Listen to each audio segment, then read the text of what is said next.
எல்லோருக்கும் வணக்கம். இன்னைக்கு எறா மசாலா செய்யலாங்க. அதுக்கு எறா நல்லா க்ளீன் பண்ணி உள்ளே இருக்க இந்த நரம்புலாம் எடுத்துட்டு க்ளீன் பண்ணி வச்சுருக்காங்க. 1/2 கிலோ எறா எடுத்திருக்கேன். இப்போ பேன் வச்சுருக்கேன். எண்ணெய் விட்டுருவோம். எண்ணெய் நல்லா காஞ்சிருச்சிங்க. சின்ன வெங்காயம் ஒரு 100 கிராம் கட் பண்ணி வச்சுருக்காங்க.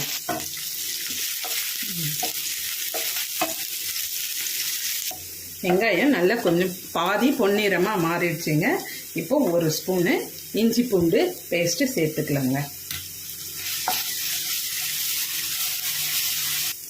இஞ்சி பூண்டு பேஸ்ட்டு பச்சை வாடை போன பிறகு 2 தக்காளி கட் பண்ணி அரைச்சி எடுத்துருக்காங்க. இப்போ அதை சேர்த்துருவோம். தக்காளி வதங்கும் போதே மஞ்சள் பொடி கொஞ்சம் சேர்த்துக்காங்க. கலந்து கொடுங்க. தக்காளி நல்லா பாதி வதங்கிருச்சுங்க. இப்போ க்ளீன் பண்ணி வச்சுருக்க எறாவை சேர்த்துருவோங்க.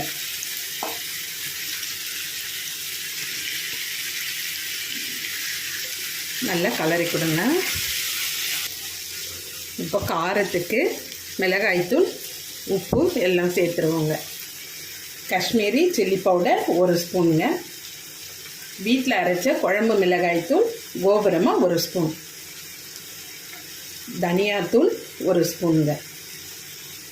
கொஞ்சமாக கல் உப்பு சேர்த்துக்குவோம்.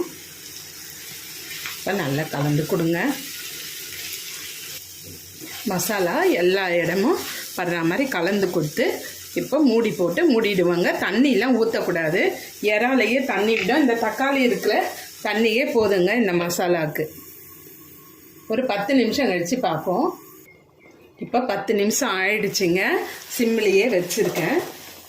இப்போ கலந்து கொடுத்து பார்ப்போம். பாருங்கள், ட்ரையாக ஆயிடுச்சு மசாலா. இந்த ஸ்டேஜில் மிளகு சீரகத்தூள் ஒரு ஸ்பூன் எடுத்துருக்கேன். அது சேர்த்துருவோங்க. இப்போ போட்டுருவோம்.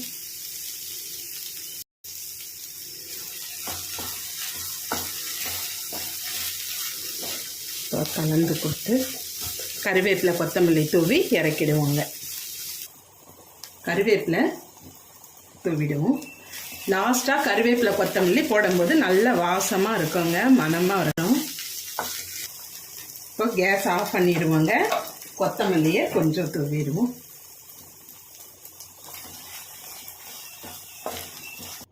இப்போ மசாலா ரெடி ஆகிடுச்சுங்க. இப்போ எடுத்துருவோம்.